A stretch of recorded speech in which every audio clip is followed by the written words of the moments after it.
If no one reads your screenplay, it doesn't matter how good it is. That's the reason why it's so important that you have an extremely compelling opening to your screenplay. Now, my name is Aromase. I'm a screenwriter, a professional screenwriter, and this channel is where I share tips and advice on screenwriting, the craft, and how to develop yourself, especially if you're a new and aspiring screenwriter, to be the best that you can be.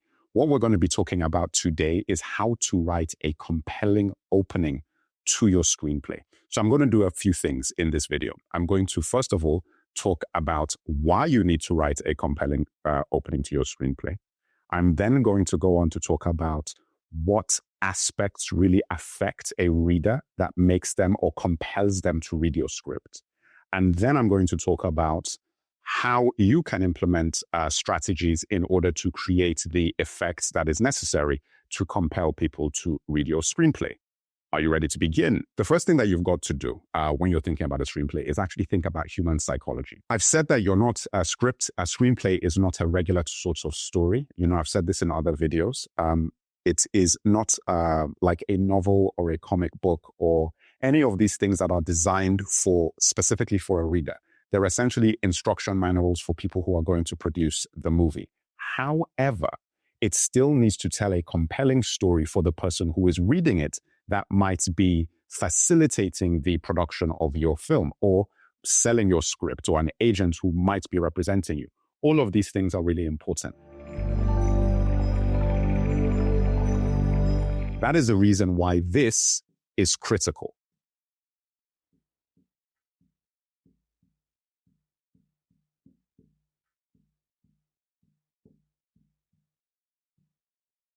Human psychology, okay? You've got to really think about the way that people's minds generally work. Point blank period. So even if you're thinking of, you know, the executive that might be reading your script, the director that might be reading your script, the buyer or the investor, the first thing that you're really thinking about is that how does a person's mind work? Like, how do they think? What is it that inspires people to continue reading a story, or most importantly, to want to continue to read a story? And there is one basic factor that creates that compulsion, and that is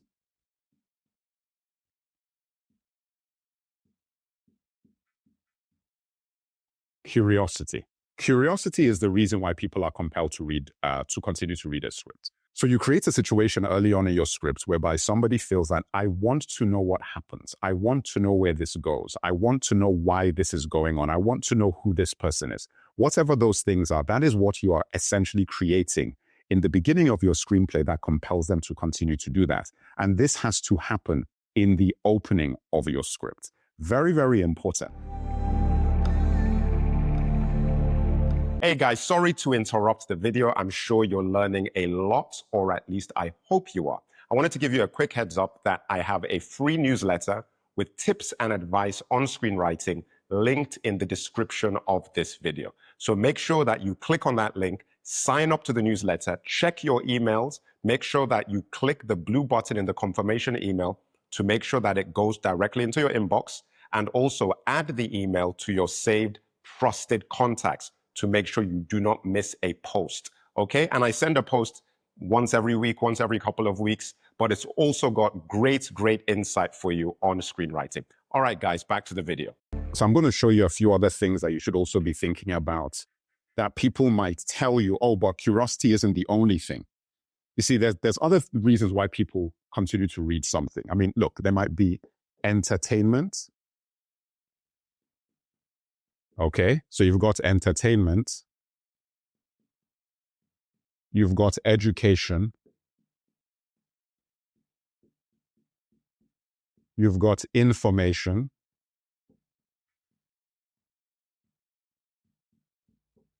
and you've got affirmation.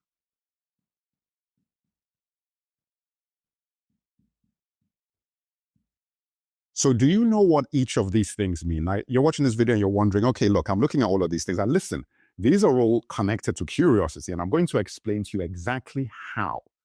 But when you look at this, this is typically when you're thinking of a screenplay or even any kind of story. These are the reasons why a reader would actually be interested in it. So entertainment is purely, I just want to have fun. I want to take my mind off my troubles. I want to enjoy an evening reading something, or pass the time. I've got an hour on the train. I want to read something and be entertained by. That is what entertainment is. It's not something that necessarily needs to have substance.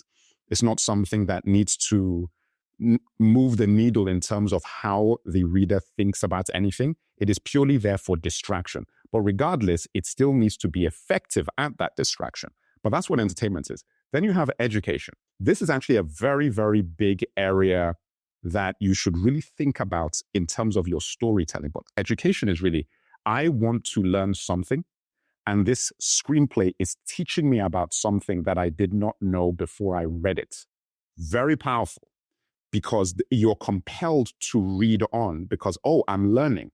This is a world I did not know about. These are things I didn't know. These are people I didn't understand. Very, very powerful. That's education.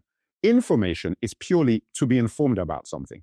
Something is going on somewhere and I just want to, let me watch this so I can be informed about, keep up to date about the situation that is happening in a particular place. This is typically news. That's the reason why people read newsletters, for example. I have a newsletter, which you should be subscribed to. The link is in the description. Subscribe to my newsletter. But that's just information. It's like, oh, you know what? I keep up to date on things. And information usually can cross-pollinate with education. Affirmation is actually an incredibly powerful aspect as well, because affirmation is you come to the table with a certain set of views, beliefs in religion, politics, ideology, culture, whatever it is, race, whatever it might be. The thing about affirmation is, if you have a point of view about society or culture, affirming stories or affirming screenplays are screenplays that pretty much galvanize your points of view. So you go to them because I like what this thing is saying or the ideology behind it, and I'm reading it to affirm my position, to affirm that what I believe is actually true. This is one of the best sales tools for a lot of screenplays. The reason why a lot of people actually buy scripts is because the script actually affirms what the reader believes to be true, or the agent or the producer who's reading the script knows that the marketplace that they will be selling that product to has a certain belief that this script is going to affirm and therefore make it very viable.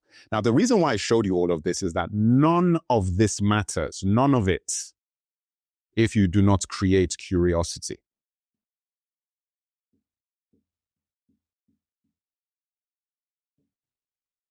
None of it matters. You see, the thing about entertainment, if you're being entertained by something, the reason why you're going to keep watching, is he going to beat that train? Is he going to get the job? Is he going to win the race? Or are they going to win the match? Is you're curious to find out. So the first few pages or opening pages of your screenplay need to create that curiosity in the reader to want to know if what is going to happen is going to happen. And this is used all over YouTube, all over social media, where they'll tell you something or show you a little clip at the beginning or in a thumbnail for a YouTube video. And the thumbnail is like, oh, this is going to be entertaining. But the thumbnail is giving you a little hint into what is going to be in the video, and you click on it because you want to know what happens. And the first few minutes of that video need to hook you in, which is what's called a hook, if anybody knows about social media. Hook you in to want to know how that video ends. Curiosity. Education, exactly the same thing. The curiosity by education is you're on this video because you're curious about what are the things that I need to know in order to open my screenplay effectively. And this guy, who's an experienced screenwriter, is going to tell me the steps I need to take in order, first of all, it's going to tell me what it is that I need to have in my opening to create curiosity. To create a compelling opening. And then it's going to tell me how to achieve that. You're still watching, if you're still watching this video, because you want to learn. You want to know the information I am going to give you. And every step of this video, it's already now, as you're sitting here and you're watching this, you've gained more information. You've learned more. You're better off in terms of knowledge than you were when you started. And that's the reason why you're going to keep watching to the end of this video, because I'm going to keep giving you information in how to achieve what I'm talking about. You see how that works, okay? Very simple. Human psychology. You then go on to information. This is like, it's a no-brainer. It's just the news. So if you're watching the news and you're like, oh my goodness, this thing just happened. I didn't know this happened. And you're watching, you're like, oh my God, what's happening?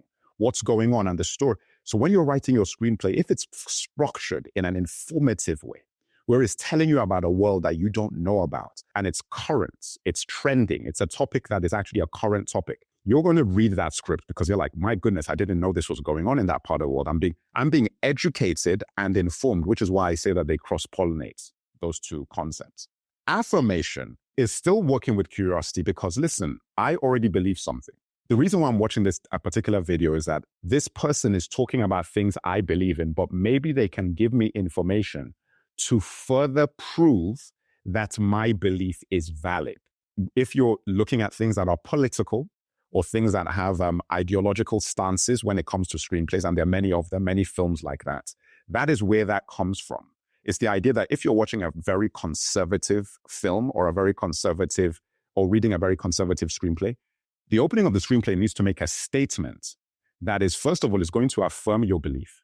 And then you're going to go into how that belief is valid based on what that story is going to tell you. I don't need to give you any examples. I don't want to make this a controversial video, but you can apply that to whatever belief system you have.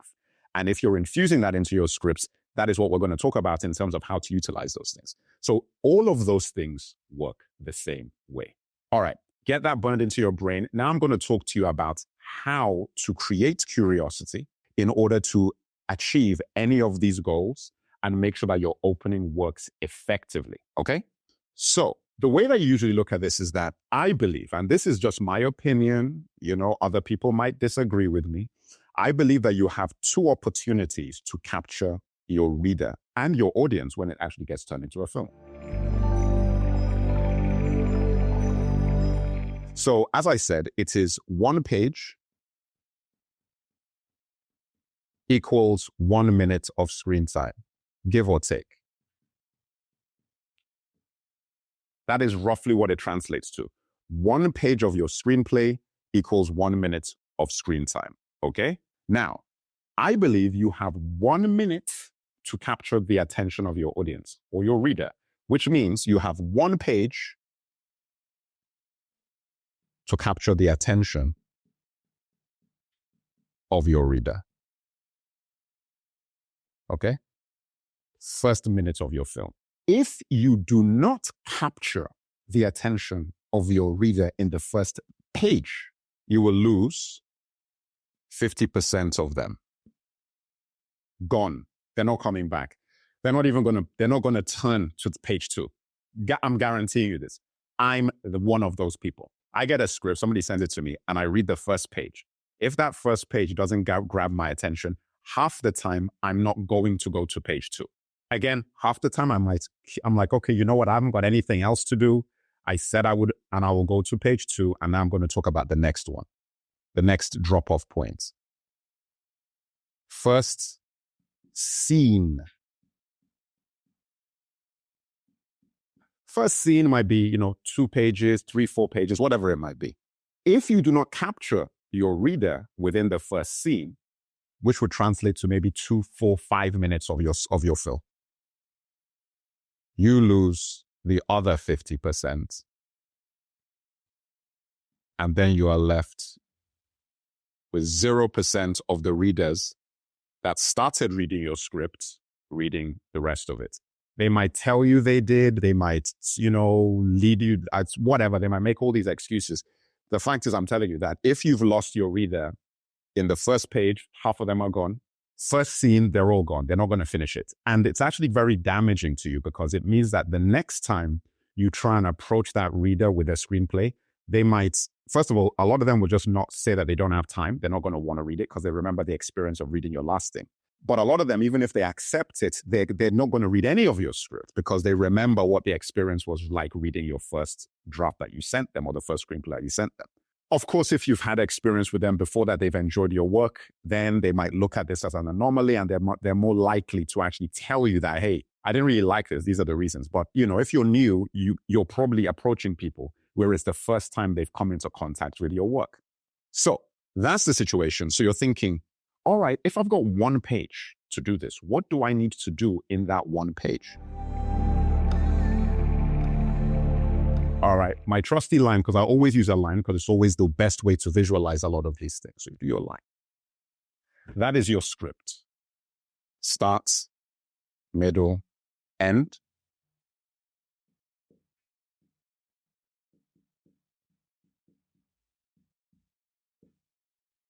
Scene one. What I'm going to tell you guys, this is, it's everything. You know, in terms of opening your screenplay. Talking about the actual different types of openings you can have, I have a video dedicated to, I think I put 5 different styles of opening a screenplay that people can't turn away from. I will link that to the end of this video. So you can watch that just to see the different kinds of ways you can do it. But what I'm going to talk to you about now is exactly what should be happening. So the idea is this. You want to, in the first page of your story, create a scenario or a question that needs to be answered. It is that simple. A question about character, a question about situation, a question about goals, a question about the world that the story is existing in. Any of those things, you can just choose what it's going to be, but you have to create a question. What is going on? Why is this happening? Who is this? Who are they? Where is this? Something like that needs to happen in the mind of the reader or the viewer. If you think of the best films you've ever watched, they all do that in the first moments. Where is this? Blade Runner opens with this slow pan on Los Angeles. I don't know what they called it. I think it was 2015 or something, or it was LA in the future as of the early 1980s, of course. And you're looking at this and like, you know what Los Angeles is as of the 80s. And this doesn't look anything like the Los Angeles you know. So you're curious to be like, I want to see this world. This looks crazy. It's dark. It's got flames in the sky. It's got all these lights. It's got these massive pyramids and highly technological and all of these things. You want to know how did LA become like this? What kind of world is this? What is this environment? Where are we? You can apply this same concept to any film that you've liked, that you've found enjoyable, that's ever been made. Any screenplay you've ever written that is of quality, there are questions asked in the first page that need answers. And the reason why you have curiosity is that you want to know what the answers are, okay? So that's what you want to do in the very first page of your screenplay. Within the first scene, okay, you answer one of the questions.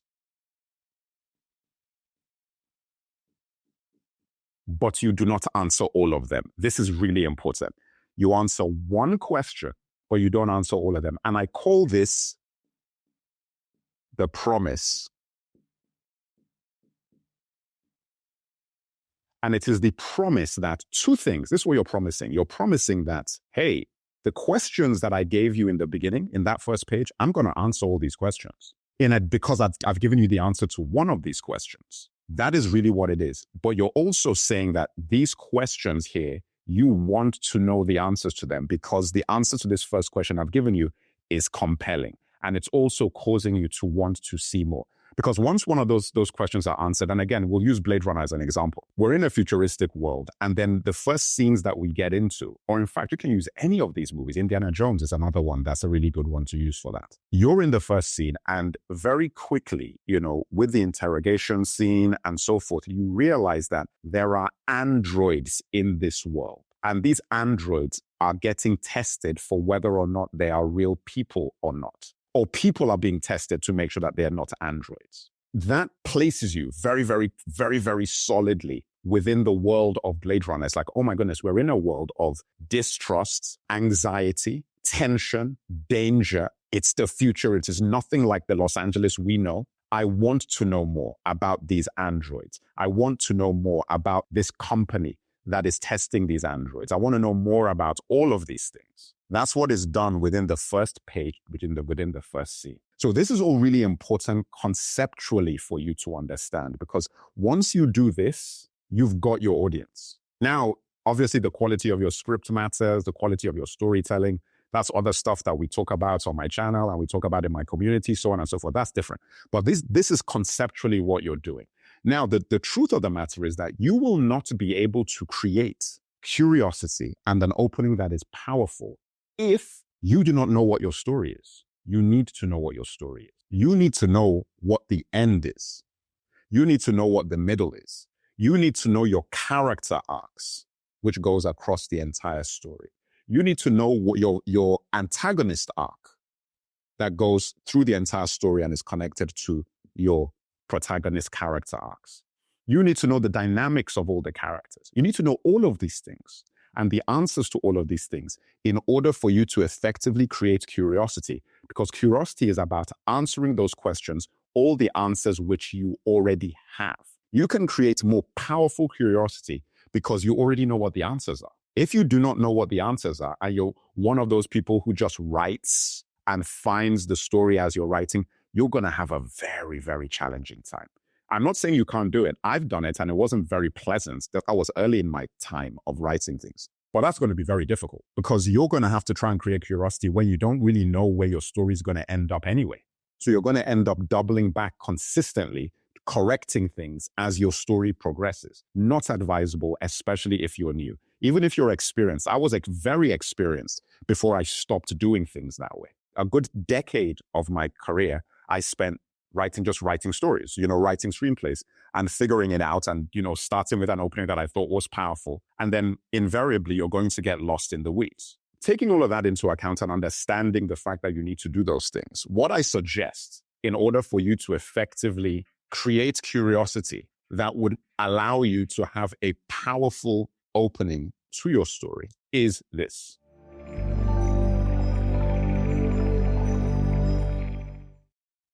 Outline. Okay. So create your outline and make sure you know your destination.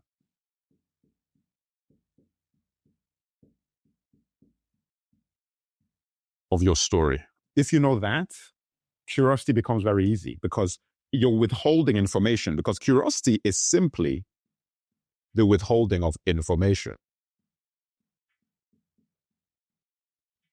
And you can then decide when you're going to deliver that information into your story until you reach the destination of your screenplay. You reach the ending.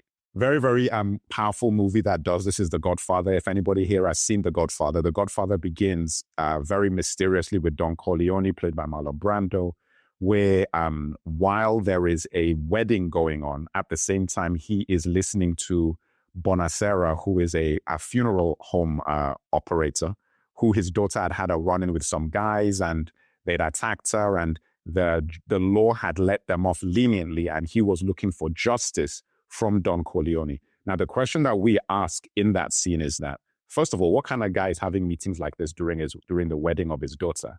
Second factor is, how powerful is this guy that a man thinks the law isn't doing their jobs and is coming to him to get justice? And what kind of justice is he going to provide? What kind of man is this that he is willing to do this for people at no cost? No actual monetary cost, but for favors, which is what he says. I might call on you for a favor one day, and that day may never come. We know that line from The Godfather. By the time that scene ends, you're asking a lot of questions. By the time that first minute ends, you're asking a lot of questions. That is a very, very good opening to watch. You can go on YouTube right now. You can find the opening to The Godfather, and you will see everything I've talked about in this video laid bare in that opening. Everything. And you can read that. You can download the script on PDF. It's online. You can read it. Everything I've said in terms of questions, answering one of those questions, leaving a lot of the rest of the questions unanswered is in there. Because one question that is answered is that he's asking him to do these tasks. Bonacera says why in that scene. Because you're a man that gives justice. You're a man that, and the Godfather is upset that why have you never come to me till now? You're coming to me now because you need help and so forth. And the scene ends in a fantastic way when he goes to Tom Hagen and he says, he knows what Bonacera wants him to do, which is, probably, take this guy out. We don't want to go that far. So there's a character in The Godfather called Luca Brasi. And Luca Brasi is the guy that he says he should give the job to. He says, let him take care of it. Now, the beauty of that is that it's doing a lot of the things I'm telling you. You now want to know who the hell Luca Brasi is. You want to know who Luca Brasi is. You want to know a lot of things because it's giving you an answer of like, okay, this is what's going to happen in order for me to get this man justice. But there's a whole bunch of other questions you need answered as well. You want to know who all these people at the wedding are. You want to know who Al Pacino's character is. You want to know who Sonny Corleone's character is, played by James Caan. You want to know who Connie's character is. You want to know all of these things. Robert Duvall's character, Tom Hagen, you want to know. Beautiful, beautiful scene to watch in terms of an opening in order for you to really understand what I'm talking about. This is not that complicated. And I believe that everybody watching this video can execute all of the things that I've talked about. But it just takes you understanding the work that you need to do up front in terms of outlining, knowing your destination, and understanding the human psychology involved in creating curiosity.